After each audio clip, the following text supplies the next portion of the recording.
पुराने सपने या नई कहानियाँ, ओल्ड ड्रीम्स और न्यू स्टोरीज, और इन इंग्लिश OR, या अथवा, दोनों ही आकर्षक लगते हैं, दोनों ही खींचते हैं, दोनों का ही अपना प्रभाव है, दोनों की ही अपनी मिठास है, दोनों ही ऊर्जा देते हैं, दोनों ही हमें गति देते हैं,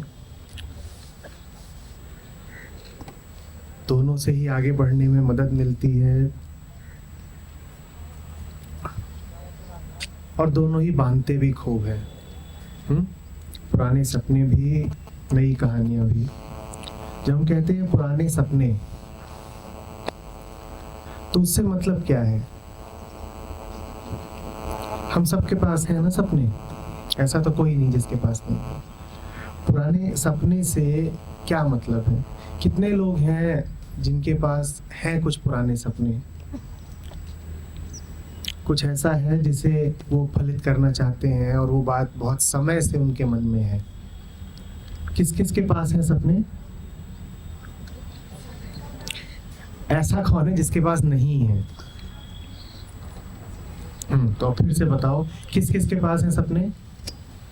अब ज्यादा हाथ आए। ठीक, तो पुराने सपने हमारे सबके ही पास होते हैं, और बहुत महत्वपूर्ण, बड़े कीमती होते हैं हमारे लिए। हमारा मन भरा ही होता है उनसे, होता है ना?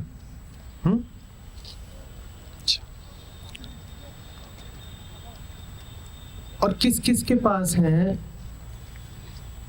भविष्य की उम्मीदें, नई कहानियां? किस किस ने तय कर रखा है कि कुछ नया करके दिखाऊंगा, एक नई कहानी लिखूंगा? ये किस किस ने तय कर रखा है? हाथ खड़े करो। किसने नहीं तय कर रखा है कि भविष्य में कुछ नया करना है? अब दोबारा हाथ खड़े करो।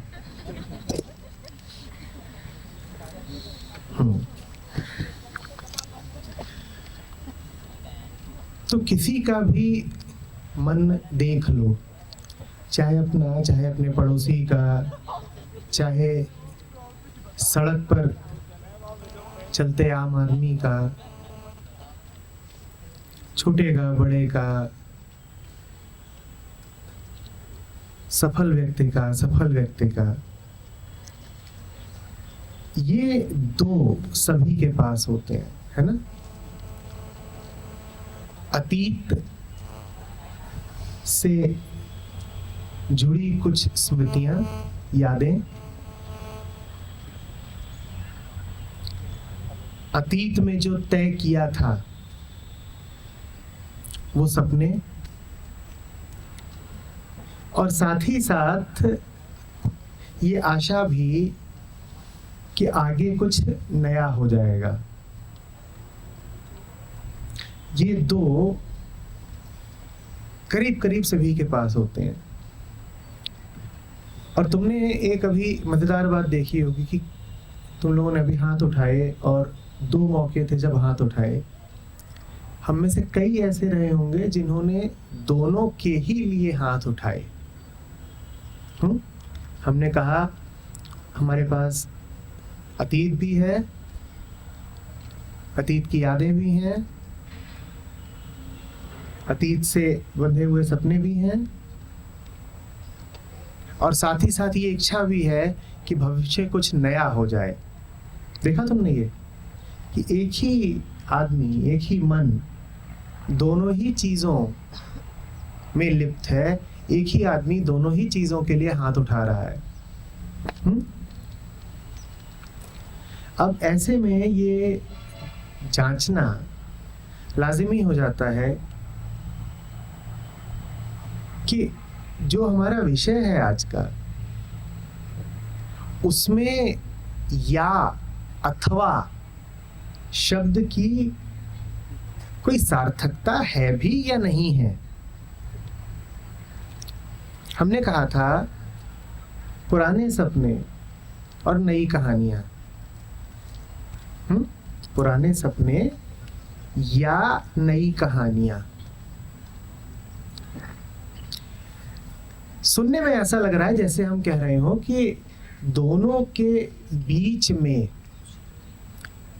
कोई चुनाव किया जा सकता है, जैसे कि दोनों अलग अलग हों, जैसे कि दोनों में से किसी एक को चुना जा सकता है। जैसे कि कोई ऐसा मन हो सकता है जिसके पास अतीत तो हो पर भविष्य ना हो। जैसे कोई ऐसा मन हो सकता है जो भविष्य के ख्वाब तो रखता हो पर अतीत से बंधा हुआ ना हो। टॉपिक को सुन करके तो ऐसा ही एहसास होता है, क्योंकि हम कह रहे हैं और, OR, अथवा, या। जैसे कि कोई विकल्प हो, जैसे कि चुनाव की कोई संभावना हो। ऐसा ही लगता है ना। लेकिन हमने देखा कि तुम ही दोनों के लिए हाथ खड़ा कर रहे हो, और तुमने यदि नहीं किया तो तुम्हारे पड़ोसी ने किया। और अगर गौर से देखते तुम तो शायद तुम भी दोनों के लिए ही हाँ बोलते कि ये भी है और वो भी है।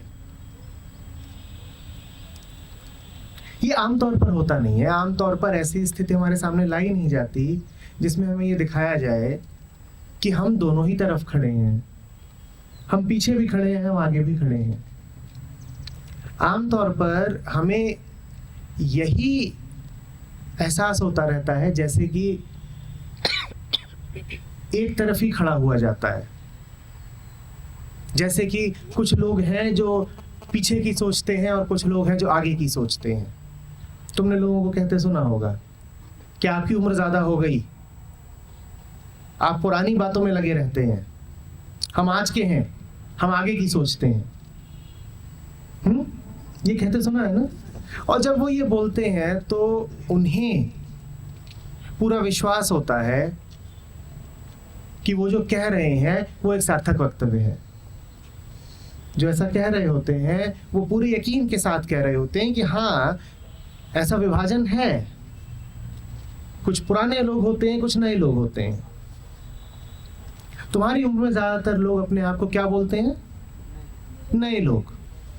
और जिनकी उम्र ज्यादा हो गई होती है या कि जो तथाकथित पिछड़ी हुई जगहों पर लोग रहते हैं, उनको क्या कहा जाता है? वो कैसे लोग हैं? पुराने लोग हैं।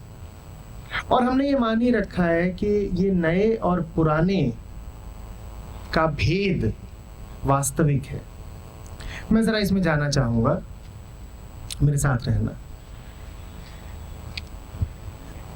जब तुम आगे की कल्पना करते हो तो तुम कर क्या रहे हो, उसकी जरा प्रक्रिया को समझते हैं।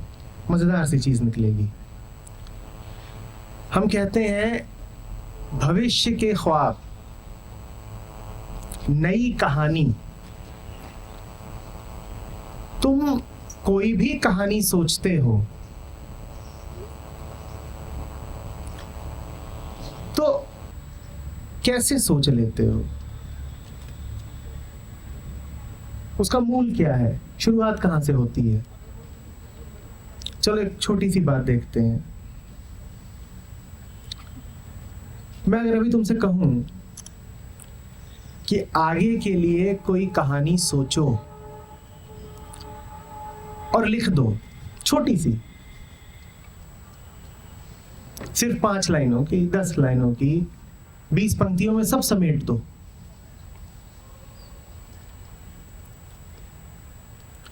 तो तुम किस भाषा में लिखोगे वो कहानी?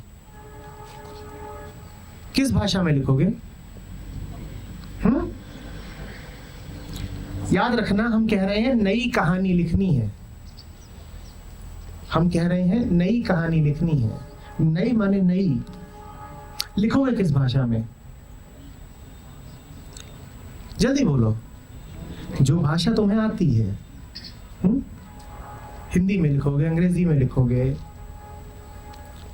या जो भी कुछ तुम्हारी मातृभाषा होगी उसमें लिखोगे। ये भाषा कहां से आई? ये भाषा कहां से आई? क्या ये भाषा नई है? ये भाषा है ना, अतीत से आई, ये पीछे से आई। तुम कहोगे साहब ये कोई बात नहीं हुई, भाषा पुरानी है तो क्या हुआ? ख्वाब नए हैं, भाव नए हैं, शब्द पुराने हैं तो क्या हुआ? हमारी उमंग नई है। मैं कहूंगा चलो इस बात को भी जांचते हैं। तुम अपनी इस नई कहानी में क्या कुछ भी ऐसा लिख सकते हो जो अतीत के तुम्हारे अनुभवों में शामिल नहीं है? अनुभव से मेरा क्या आशय है? कुछ भी जिससे तुम गुजर चुके हो, कुछ भी जो तुमने देखा है, पढ़ा है, सुना है, कहीं से भी जो तुम्हारे मन में आया है।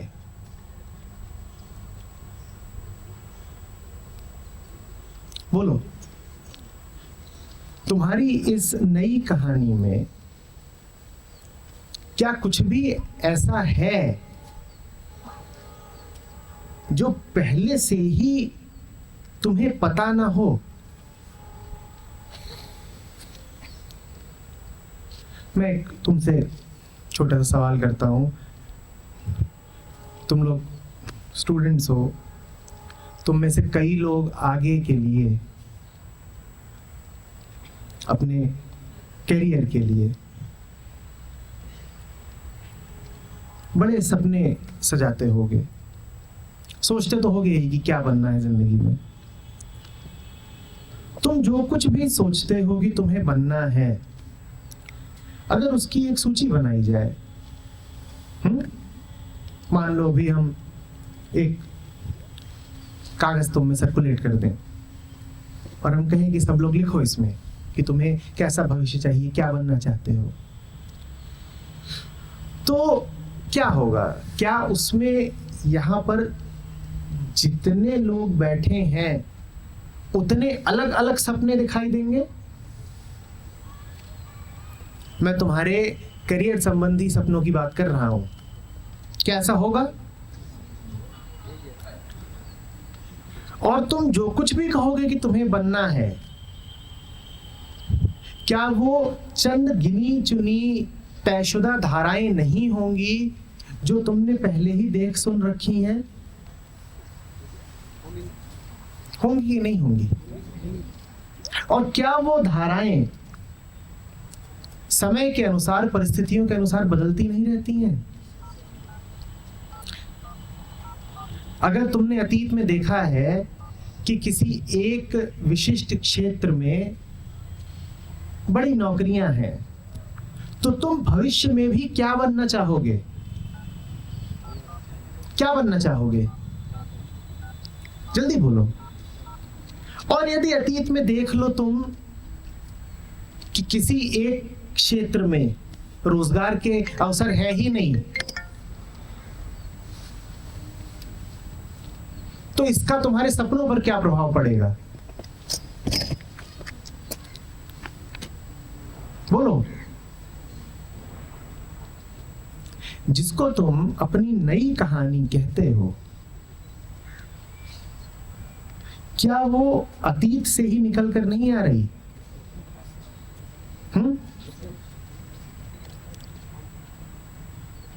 तो ऐसे में क्या ये कहना उचित होगा कि पुराने सपने या नई कहानी? क्योंकि ये दोनों तो अलग अलग हैं ही नहीं। जो भी कुछ तुमने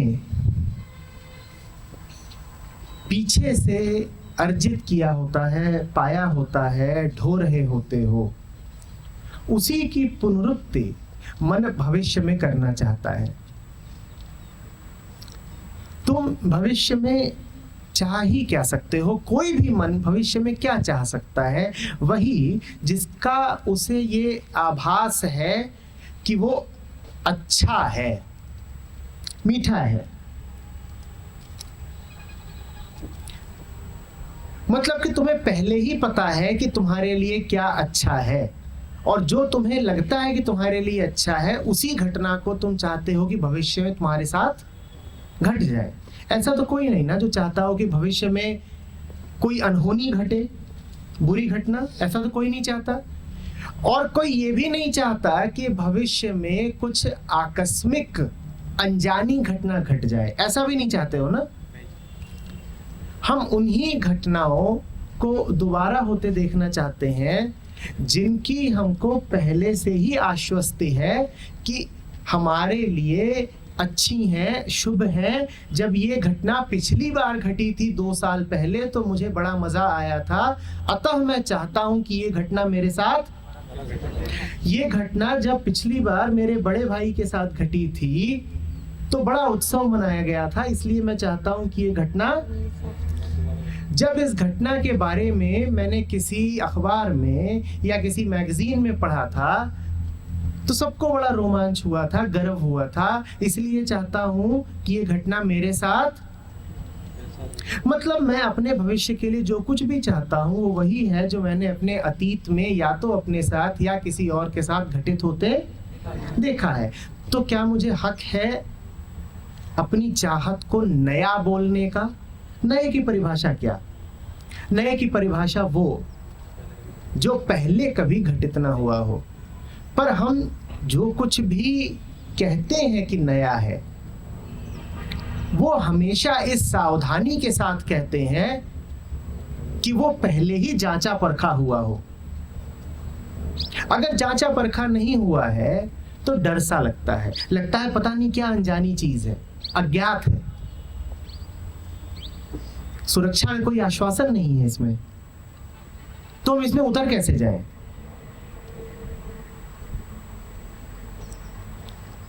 हम कहते हैं कोई घटना हो हमारे साथ, पर पहले उसके साथ जुड़ी एक आश्वस्ति, एक गारंटी होनी चाहिए कि वो घटना अच्छी ही होती है, प्रिय होती है।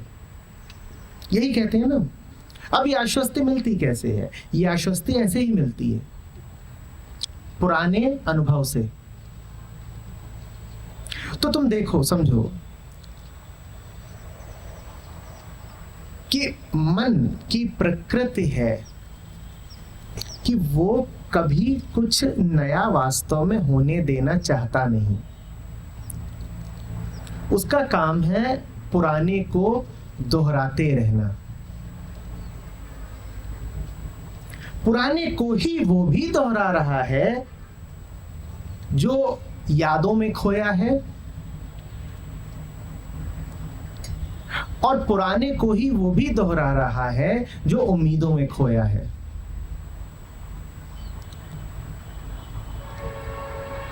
इन दोनों को विपरीत मत समझ लेना, इन दोनों को अलग अलग मत समझ लेना। अपने आप को नई उम्र का, नई नस्ल का इस आधार पे मत कहने लगना कि हमारे पास तो आगे के लिए कुछ योजनाएं हैं, हम कुछ बन के दिखाना चाहते हैं। तुम जो कुछ भी बन के दिखाना चाहते हो, मैं दोहरा रहा हूं, जरा जांचो परखो उसको, उसमें वास्तव में नया क्या, वास्तव में नया क्या। मैं छोटे मोटे बदलावों की बात नहीं कर रहा कि तुम कह दो कि देखिए हमारा भाई शादी पर पीले रंग के कपड़े पहन के गया था और हमने गहरे पीले रंग के पहने, तो ये नया है, ये बदलाव है। ये बदलाव नहीं कहलाता कि पीले से गहरे पीले की ओर चले गए।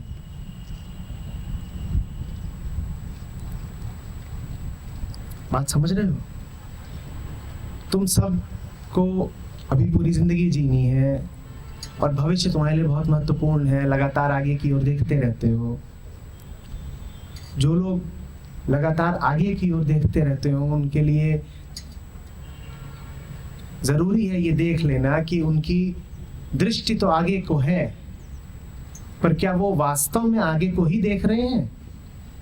कहीं ऐसा तो नहीं कि ऐसा बस प्रतीत होता है कि आगे को देखा जा रहा है, वास्तव में तुम देखिए अभी भी पीछे ही जा रहे हो।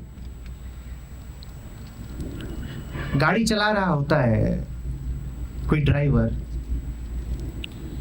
वो बैठे बैठे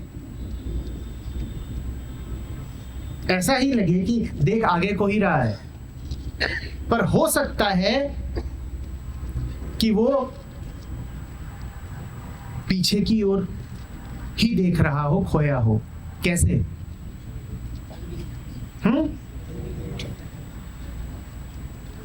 आगे विंडशील्ड भी होती है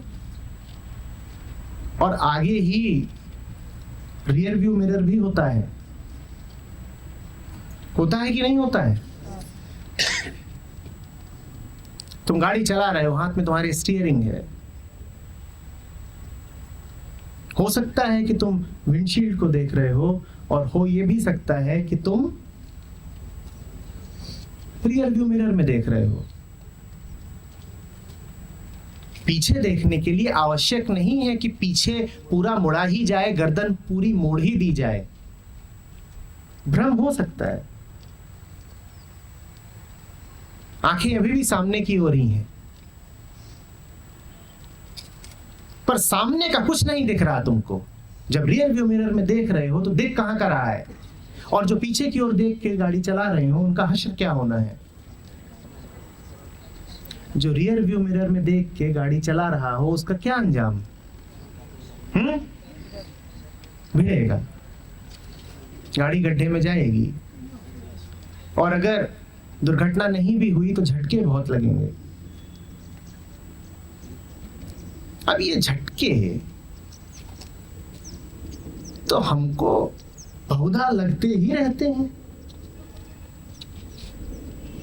एक आम आदमी की जिंदगी झटकों की एक लंबी श्रृंखला है कि नहीं है? सुबह से शाम तक झटके ही झटके। पूरी मानवता का अगर कोई एक नाम रखा जा सकता है,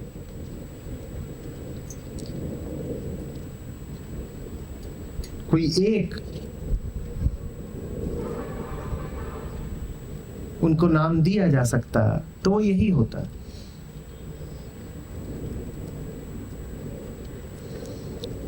झटकलाल।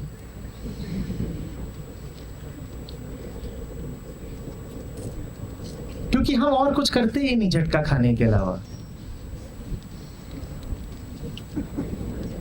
सुबह से शाम तक आहत ही तो होते रहते हैं, भिड़ते ही तो रहते हैं। कभी कुछ गलत हो जाता है, कभी कुछ गलत हो जाता है, और चेतते हम फिर भी नहीं कि हम गाड़ी चला कैसे रहे हैं अपनी जिंदगी की, कि वो बार बार गड्ढों में गिरती है। कि सोचते कुछ है, होता कुछ है, चलते दाएं हैं, पहुंच बाएं जाते हैं।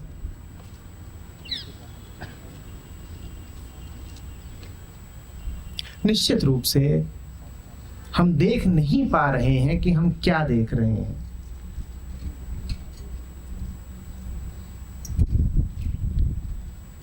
अब अभी तक जो मैंने बोला वो बात सिर्फ हमारे तरीकों को निष्पादित करती है, एक भ्रम को, भूल को उघाड़ती है। हमारा मन करता है ये पूछने का कि अगर हम जिसे नया समझते हैं वो पुराना ही है, तो क्या जीवन में वास्तव में कुछ नया होता ही नहीं? क्या जीवन सिर्फ एक अनवरत दोहराव का नाम है? कि एक बच्चा पैदा होता है, उसे अनुभव होते हैं, उन अनुभवों में कुछ अच्छे लगते हैं, कुछ बुरे, कुछ खट्टे, कुछ मीठे। जो अनुभव बुरे लगे अब वो भविष्य में उनसे बचना चाहता है, और जो अच्छे लगे वो उनकी पुनरुक्ति चाहता है। और बस यही जिंदगी है, बस यही जिंदगी है। तो फिर इसमें नए की संभावना क्या? नहीं, नए की संभावना है। पर नई कहानी की कोई संभावना नहीं है, क्योंकि नई कहानी सपने से भिन्न वास्तव में कुछ है नहीं। नई कहानी एक प्रकार की नई योजना है। नई कहानी तो एक तयशुदा कहानी हुई ना। तुम्हें जिंदगी जीनी है और तुमने अपनी जिंदगी की कहानी पहले ही तय कर रखी है। तुम कहते हो मुझे तो 6 साल की उम्र से पता था कि मुझे डॉक्टर ही बनना है,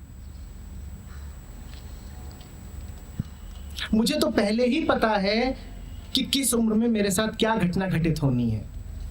ये सब कहानियां हैं।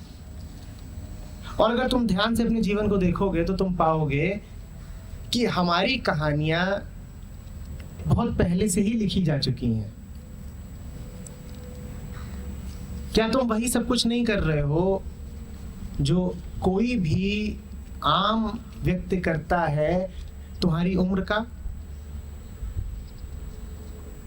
अब ये कोई संयोग तो नहीं हो सकता ना कि सभी एक ही राह चले जा रहे हैं। इसका मतलब ये है कि वो राह हमारे लिए पहले ही बिछाई जा चुकी है, शायद हमारे जन्म से भी पहले।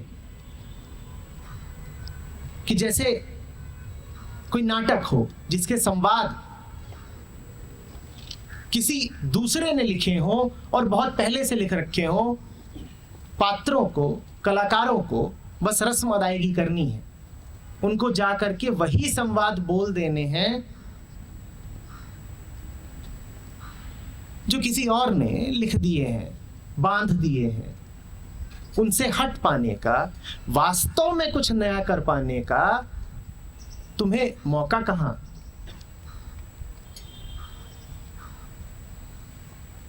और अगर अतीत को देख के ही समझ में ना आ रहा हो तो अभी से देखो कि हम सब अपने भविष्य के लिए जो चाहते हैं क्या वो भी तयशुदा नहीं है?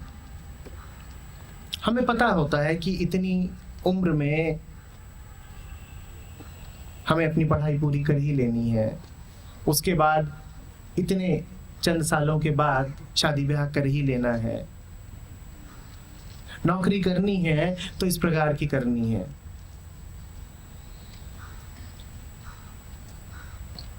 हमें पता ही होता है कि अच्छी जिंदगी का मतलब है कि वो नौकरी हमें एक मकान दे सके, गाड़ी दे सके, प्रतिष्ठा दे सके।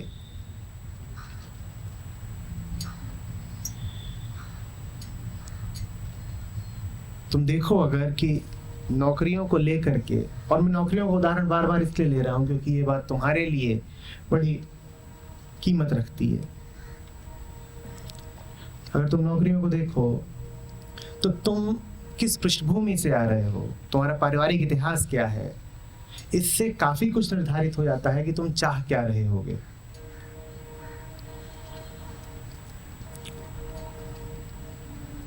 जो थोड़े पिछड़े हुए राज्य हैं आर्थिक रूप से, उनका रुझान सरकारी नौकरी की ओर बहुत रहता है। तुम सिविल सर्विसेज की मेरिट लिस्ट देखो तो उसमें उत्तर प्रदेश, बिहार, उड़ीसा, आंध्र प्रदेश ये छाए रहते हैं। तुम देखो कि नए उद्यमी, एंटरप्रेन्योर्स ज्यादातर कहाँ से आ रहे हैं, तो उसमें तुम सारे पश्चिमी राज्यों को पाओगे। उसमें तुमको गुजरात दिखाई देगा, महाराष्ट्र दिखाई देगा, पंजाब दिखाई देगा, और थोड़ा दक्षिण में जाओगे तो कर्नाटक दिखाई देगा। अब ये कैसे हो पाता है? तुमने कभी जरा विचार किया इस पर कि जो लोग एक राज्य से निकल रहे हैं उनको एक खास तरह की नौकरी ही चाहिए और जो लोग कहीं और से आ रहे हैं उन्हें कुछ और चाहिए?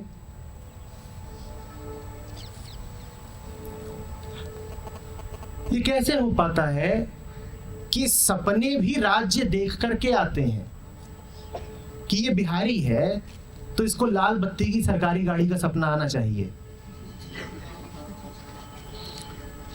और ये गुजराती है तो इसको हीरो के व्यापार का सपना आना चाहिए कि मैंने अपना व्यापार बैठाया है। ये कौन सा देवता बैठा है जो सपने डिस्पैच करता है पता देख देख करके? जैसा पता हो उस अनुसार सपना भेज दो नींद में। ये कोई देवता इत्यादि नहीं बैठा है, ये तुम्हारा अतीत है।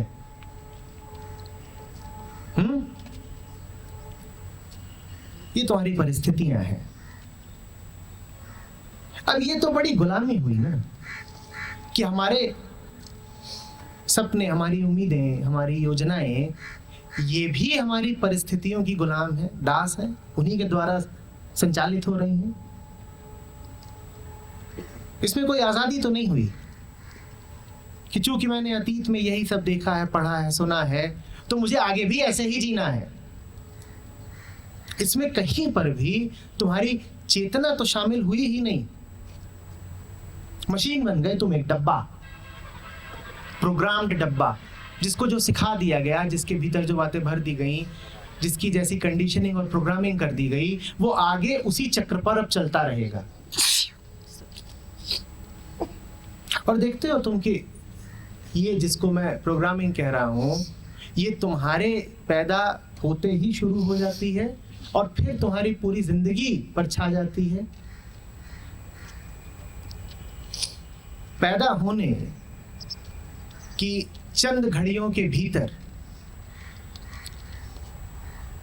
तुम्हारे पास एक नाम होता है, तुम्हारे पास एक धर्म होता है,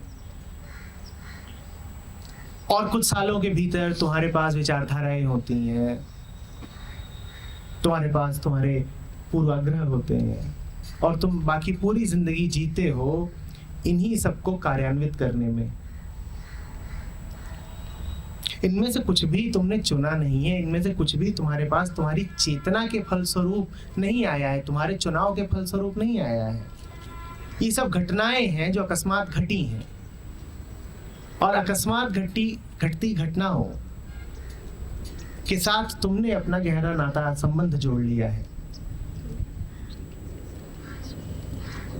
संबंध जोड़ लिया है, और भविष्य में भी तुम वही सब करते रहना चाहते हो, उन्हीं सबको ऊर्जा देते रहना चाहते हो। जीवन यदि समय है तो आगे का समय भी तुम उन्हीं लक्ष्यों की प्राप्ति में गुजारना चाहते हो, जो लक्ष्य वास्तव में तुम्हारे अपने हैं ही नहीं, जो तुमको संयोगवश मिल गए। कुछ और तुम्हारी परिस्थिति होती, कोई और तुम्हारा परिवेश होता, तो क्या ऐसे ही होते तुम और यही सोच रहे होते? यही चाह रहे होते जो चाह रहे हो?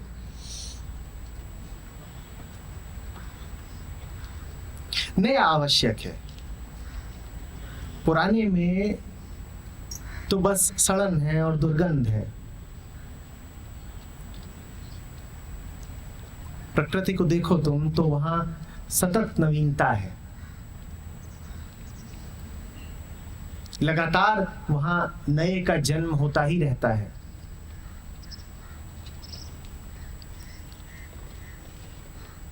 हम में से कोई राजी नहीं होगा अगर हमसे कहा जाए कि दस्तखत करो, स्वीकार करो कि तुम्हारे साथ कभी कुछ नया घटित नहीं होगा। और इसी से पता चलता है कि नए की आकांक्षा हम सबको है।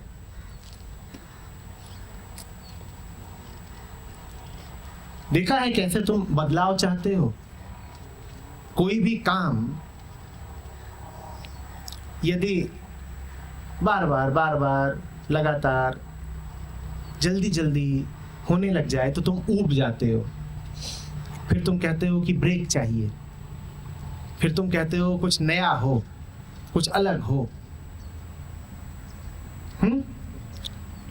तुम कपड़े भी बदलना चाहते हो, तुम दोस्त यार बदलना चाहते हो, तुम शहर बदलना चाहते हो, तुम घूमना फिरना चाहते हो, तुम मनोरंजन चाहते हो।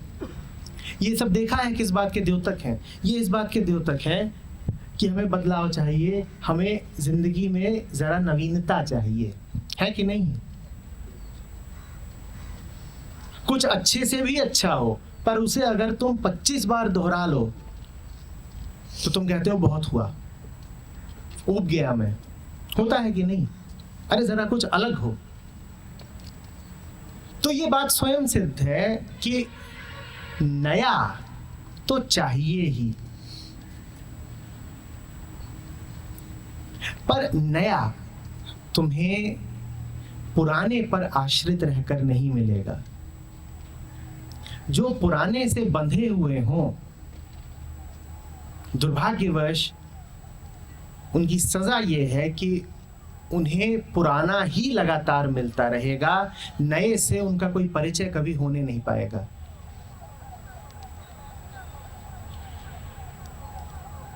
आंखें बंद हैं, उनमें पुराने सपने हैं, बाहर एक नया दिन खिल भी रहा है तो तुम्हें दिखेगा कैसे? तुम्हारी आंखों में तो पुराने ही सपने हैं। जो लोग वास्तव में नई कहानी लिखना चाहते हो, उन्हें कोई कहानी लिखनी ही नहीं चाहिए, क्योंकि कोई भी कहानी जो तुम लिखोगे वो पुरानी ही होगी। नई कहानी बनती है, जैसे जैसे आगे बढ़ते जाते हो वैसे वैसे रास्ता बनता जाता है। ये है नई कहानी। समझ लो तुम किसी ऐसी जगह से गुजर रहे हो जहां पर कोई रास्ता है ही नहीं, और तुम जैसे जैसे बढ़ते जा रहे हो वैसे वैसे रास्ता बनता जा रहा है। ये है नया रास्ता। ठीक ऐसे ही लिखी जाती है नई कहानी, कि तुम जीवन को जीते जा रहे हो और जैसे जैसे जीते जा रहे हो वैसे वैसे कहानी उभरती जा रही है। कहानी थी नहीं, कहानी की योजना तुमने तय नहीं कर रखी थी, कुछ पूर्व नियोजित नहीं था, पहले से कुछ भी पता ही नहीं था। डर के मारे, सुरक्षा की चाह के मारे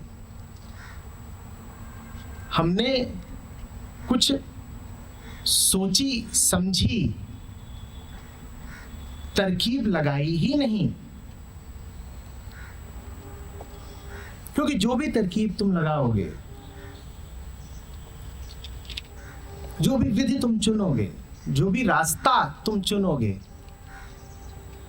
वो रास्ता भी पुराना होना है और वो मंजिल भी पुरानी होनी है। नए की परिभाषा ही यही है कि जो तुम्हें पहली बार मिले, जिसका तुम्हें वास्तव में कुछ ज्ञान पहले से ना हो, जिसका तो स्वाद ही तब आए जब वो समक्ष आ जाए, और उसका स्वाद फिर निराला होता है। पुराना कभी उसका मुकाबला और बराबरी कर नहीं सकता। हम सब हकदार हैं और योग्य हैं उस अनुभव को पाने के। नए का जो अनुभव है वही जीवन की ताजगी है, वही जीने का प्रयोजन है, और हमारा अधिकार है वो उसे पाना, उसमें जीना। हम में से कोई भी अपने आप को उस हक से वंचित न रखे जो तुम्हें मिलना ही चाहिए, जो तुम्हारा जन्मसिद्ध अधिकार है।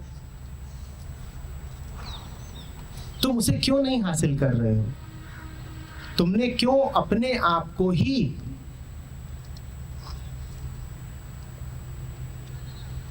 उससे वंचित कर रखा है? साहस चाहिए बस, क्योंकि जब रास्ता नया बनाते हो तो उस पर तुम्हारा पुराना मन नहीं चलेगा। पुराना मन तो पुराने रास्तों पर ही चलेगा।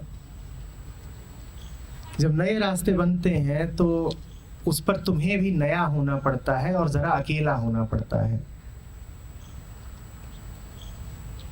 जिन्हें लगातार दाएं बाएं देख करके चलने की आदत हो, भीड़ में, समूह में, झुंड में चलने की आदत हो, उनके लिए नए शब्द की कोई सार्थकता नहीं है। उन्हें तो जीवन सजा देता है। उनकी सजा यही है कि वो कठपुतली जैसे रहेंगे। ऐसी कठपुतली जिसको नचाने वाले को ही पता है कि वो उसे नचा रहा है। कठपुतली को कुछ पता है ही नहीं, कठपुतली में कोई चैतन्य है ही नहीं, उसकी डोर किसी और के हाथ में है। मैं तुमसे कह रहा हूं ये हमारी किस्मत नहीं है कि हमारी डोर किसी और के हाथ में रहे।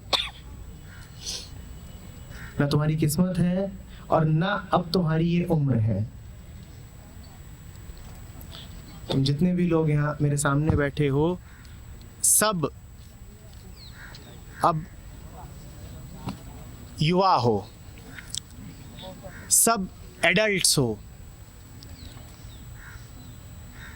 तुम में से कोई भी अब इस बहाने के पीछे छुप नहीं सकता है कि अभी तो हमारा समय नहीं आया है।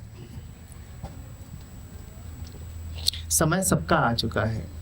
कोई अपने आप को बच्चा ना बोले, कोई ये ना बोले कि मैंने तो अपनी डोर दूसरों के हाथ में इसलिए सौंप रखी है क्योंकि मैं अभी नाकाबिल हूं। कोई ये ना बोले कि मैं अभी भी सहारों की बैसाखी पर इसलिए चलता हूं क्योंकि मेरे पांव अभी कमजोर हैं। कोई तुम में से बच्चा नहीं है, अच्छे से जानते हो इस बात को। हाँ, बच्चा बने रहने में बड़ा स्वार्थ है तुम्हारा, क्योंकि जो बच्चा होता है फिर उसको खिलाने की, पिलाने की, नहलाने की, गोद में उठाने की जिम्मेदारी दूसरों की होती है। जिम्मेदारी से बचना चाहते हो, बस इसीलिए बच्चे बने रहते हो। लेकिन जो जिम्मेदारी से बचते हो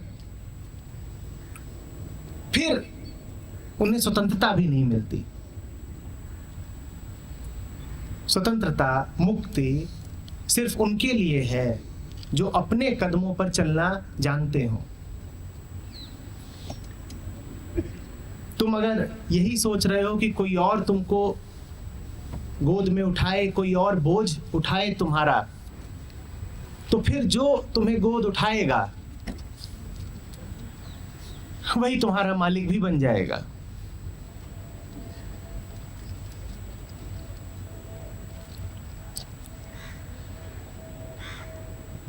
मैं जब भी किसी यूनिवर्सिटी, कॉलेज वगैरह के कैंपस गया हूँ तो बड़े अनुभव होते हैं,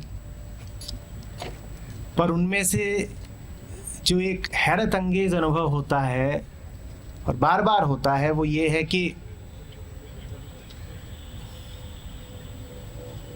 ये जो पूरा छात्र वर्ग होता है इसे बच्चा बोला जाता है। और ऐसा ही नहीं कि सिर्फ शिक्षक उन्हें कहते हो बच्चा, क्योंकि शिक्षक यदि बच्चा बोल भी दे तो एक बार को ये माना जा सकता है कि उसने स्नेह के नाते बोल दिया, पितृत्व की, मातृत्व की भावना थी इस नाते बोल दिया बच्चा। वो बात एक बार को स्वीकार्य है। मजेदार बात तब हो जाती है जब 24-24, 25-25 साल के एक दूसरे को बच्चा बोल रहे होते हैं। जाओ पूछो कहाँ है भाई पूरा सेक्शन, सर सारे बच्चे भाग गए। बच्चे भाग गए। भागने के लिए वो बच्चा था और सड़क पर उसकी हरकत देखो। बच्चा, किस कोण से वो बच्चा है? बच्ची, किधर से देख के तुम्हें बच्ची कहें? पर नहीं, बच्चे हैं हम। लाओ हमारे मुंह में निवाला डालो। हमारी इतनी भी सामर्थ्य नहीं कि हम अपने हाथों अपना भोजन जुगाड़ सकें।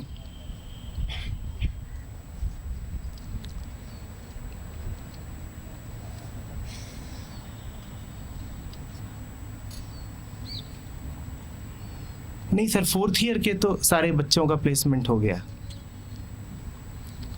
प्लेसमेंट हो गया, और अभी भी बच्चे हैं। तो ये तो शोषण हो गया। ये कौन सी कंपनी है? ये बच्चों से काम कराएगी?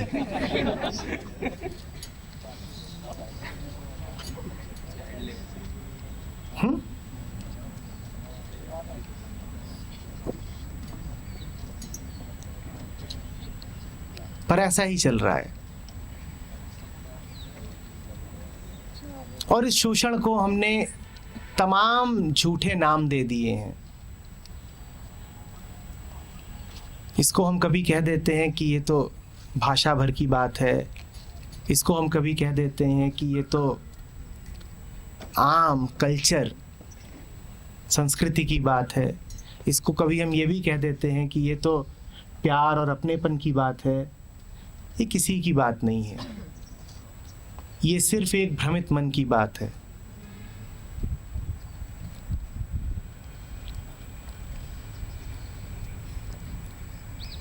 अतीत का अर्थ होता है परिस्थितियों का, दूसरों का प्रभाव।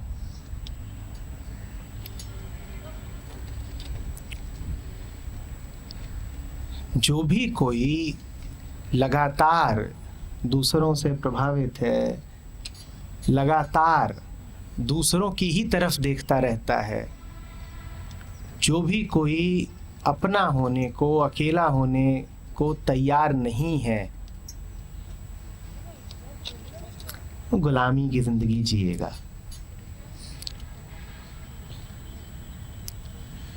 नहीं चाहता हूं कि हम में से कोई भी वैसा जीवन जिए, क्योंकि वैसा जीवन जीना, दोहरा रहा हूं, हमारा स्वभाव नहीं है, हमें पसंद कभी आ ही नहीं सकता। मैं नहीं चाहता हूं कि हम में से कोई भी एक नापसंदगी का जीवन जिए, जिसमें हमें अपने से ही एक घृणा सी बनी रहे। चाहते हो ऐसी जिंदगी जीना जहां तुम्हें प्रतिपल अपने से ही नफरत उठती रहे? तो मैं तुमसे कह रहा हूं कि ज्यादातर लोग ऐसी ही जिंदगी जीते हैं।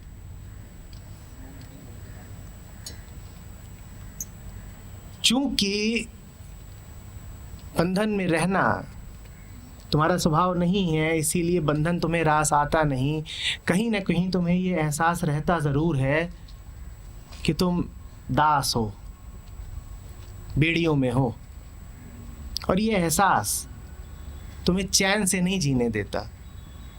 आज अगर तुम आम आदमी को बेचैन देखते हो, उलझा उलझा और तनावग्रस्त देखते हो, तो उसकी वजह यही है कि वो जीवन का ये साधारण सा नियम देख नहीं पा रहा है। मुक्ति का रास्ता बड़ा सरल है, बस ये देख लो कि क्या है जो तुम्हें कैद किए हुए है। अपने कारागृह को पहचान लो, अपनी बेड़ियों को देख लो, उसके बाद मुक्त हो जाओगे। ताकत है तुम्हारे पास, दृष्टि नहीं है, पहचान नहीं है, विवेक नहीं है।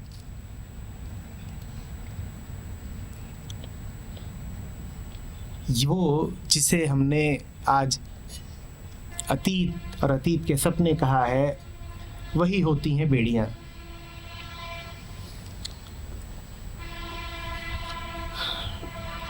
बेड़ियों के साथ कितना भी दौड़ लो, आजाद नहीं कहलाओगे। पिंजड़े में बंद पक्षी पिंजड़े के साथ कितना भी उड़ ले, रहेगा पिंजड़े के भीतर ही, और थकेगा, खूब थकेगा और आंसू बहाएगा। उड़ना चाहते हो, पर साथ ही तुमने ये तय कर रखा है कि अतीत का पिंजड़ा नहीं छोड़ूंगा। ये संभव कैसे है? भागना चाहते हो, पर पाँव में बेड़ियां साथ लिए लिए, ये संभव नहीं हो पाएगा।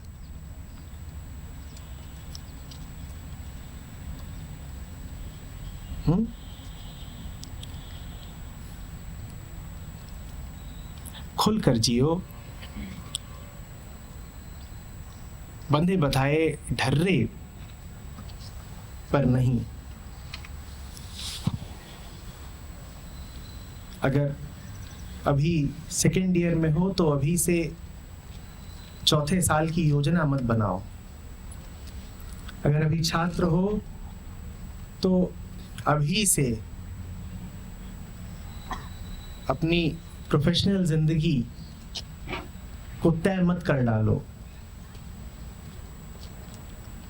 आगे के लिए जितना कम बांधोगे तुम भी उतने ही कम बंधे रहोगे और जीवन में उतना ही खुलापन और छूट रहेगी। जिसने अपने आप को किसी ढर्रे से बांध दिया वही बंध गया।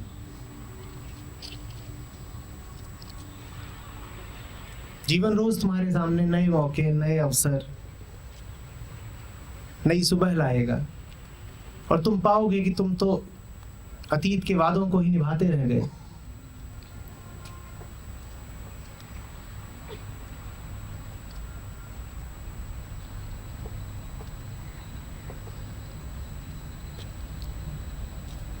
आंख खुली रखो, रास्ते पर चलते रहो, रास्ता अपने आप बनेगा। और ये भरोसा रखो अपने आप पे कि अगर तुम्हारी आंख खुली है तो रास्ता बन जाएगा। हृदय में ये विश्वास रहे कि तुम में काबिलियत है।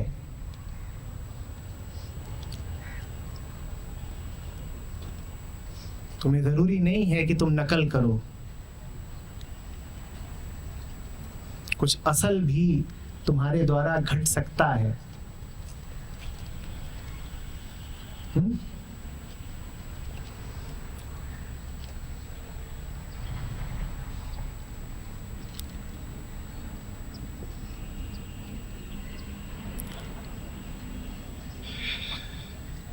किसी की कोई बात हो या कोई जिज्ञासा तो हम उसे ले सकते हैं। बोलिए।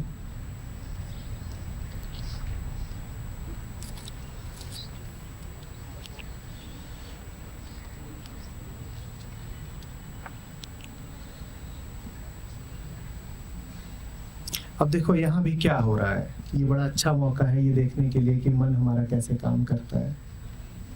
तुम में से कई ऐसे हैं जिनके पास जिज्ञासाएं हैं, जो कुछ कहना चाहोगे, जो मुझसे बात करना चाहोगे, लेकिन क्या हो रहा है? अगल बगल वालों का मुंह ताक रहे हो,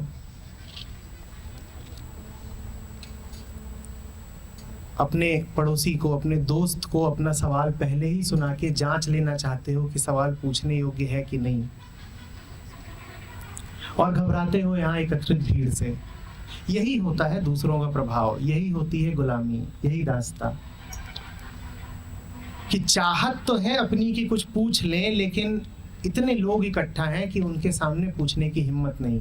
पूछने की हिम्मत नहीं तो तुम गौर कर पा रहे हो कि क्या हो रहा है? तुम गुलाम हो गए इस भीड़ के, क्योंकि तुम वो नहीं कर पाए जो तुम करना चाहते थे। भीड़ हावी हो गई तुम पर। और ये तब है जब भीड़ ना तुम्हें मार रही है ना पीट रही है। ये तब है जब इस भीड़ में जो लोग बैठे हैं तुम उन्हें जानते हो, तुम्हारे दोस्त यार हैं, तब भी उनसे डर रहे हो।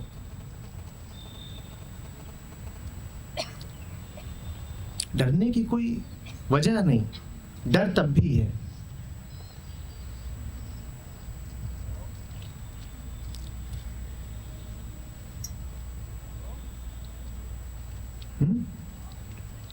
ये प्रभाव है दूसरों का। हाँ बोलो।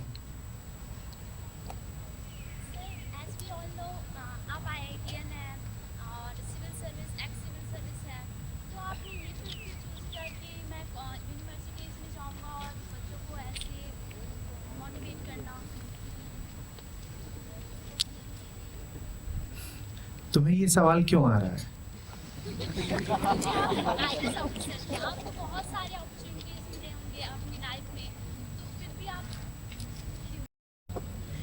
तो ये भी तो अपॉर्चुनिटी है।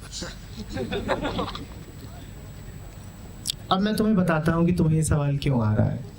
तुम्हें ये सवाल इसलिए आ रहा है क्योंकि तुमने भी ये मान रखा है कि तुम इस काबिल नहीं हो कि कोई आईएएस की नौकरी छोड़ के तुमसे बात करने आए, और मैं तुम्हें समझा रहा हूँ कि तुम इस काबिल हो।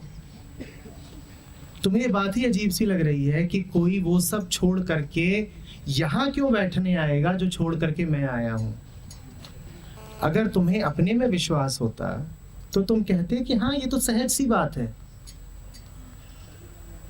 कोई भी हो, ऊंचे से ऊंचा आदमी, बड़े से बड़ा आदमी, वो यदि हमारे सामने आकर बैठ रहा है तो इसमें असाधारण क्या है, ये तो ठीक ही है, ये तो होना ही चाहिए।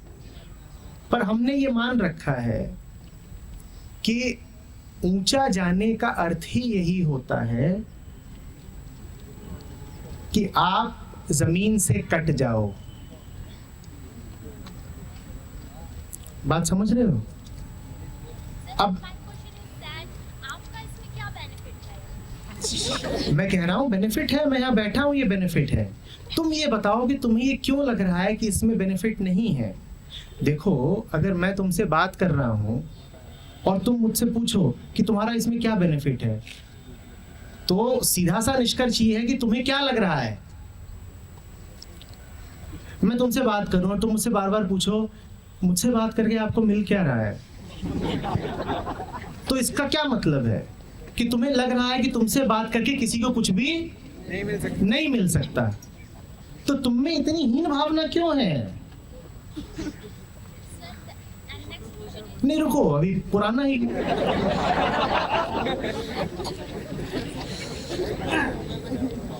तुम में ये भावना क्यों है कि तुमसे कोई भी ढंग का व्यक्ति क्यों करेगा बात। मैं देखो, यदि समझो तो ये भावना भी तुम में तुम्हारे अतीत ने डाली है। बार बार हजार आवाजों ने तुमसे ये कहा है कि तुम किसी काबिल नहीं, और वो बात जरूरी नहीं है कि प्रत्यक्ष रूप से कही जाए, वो बात इनडायरेक्टली कही जाती है, परोक्ष रूप से। वो बात ऐसे कही जाती है कि तुम्हें बताया जाता है कि देखो फलाना अपने जीवन में सफल हो गया, उसने ये हासिल कर लिया। अब तुमने तो अभी वो हासिल किया नहीं है, और यदि सफलता का पैमाना ये है कि वो हासिल किया जाए जो उसने हासिल किया, तो तुम क्या हो गए?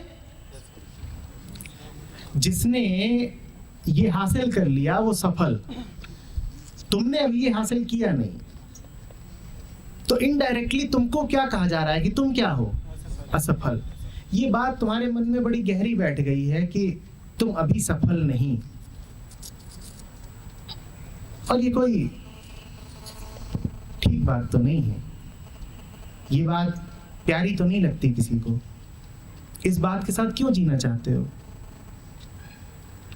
चूंकि तुम इस बात के साथ जिए ही जा रहे हो, इसलिए तुम्हारे सामने बैठा हूं, ताकि इस बात से मुक्त दिला सकूं तुमको।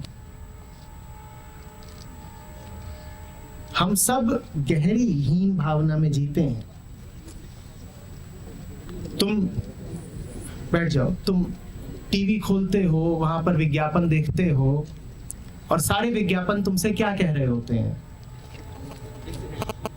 वो तुमसे कह रहे होते हैं कि अगर तुम ये कार हासिल कर लो तो तुम्हें खुशी मिल जाएगी।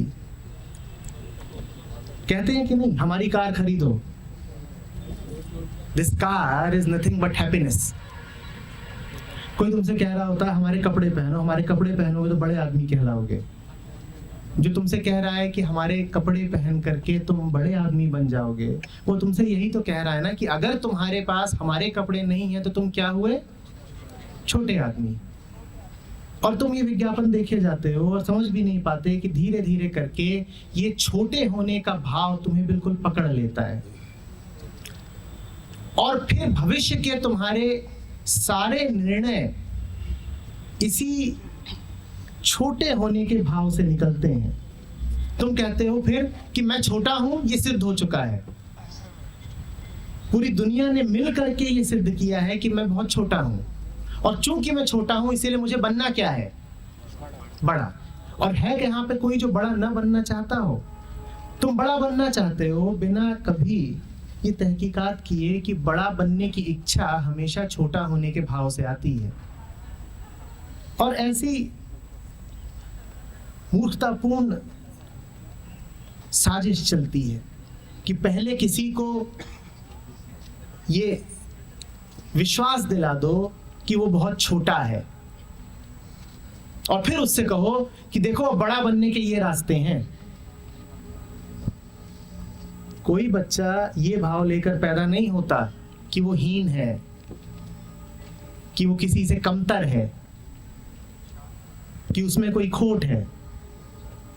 पहले तो हमारा परिवेश हमें ये बताता है कि हमें खोट है, हम कुछ नहीं है, और फिर हमें ये बताया जाता है कि नहीं देखो अब हम तुम्हें बताएंगे कि कैसे तुम बड़े बन सकते हो।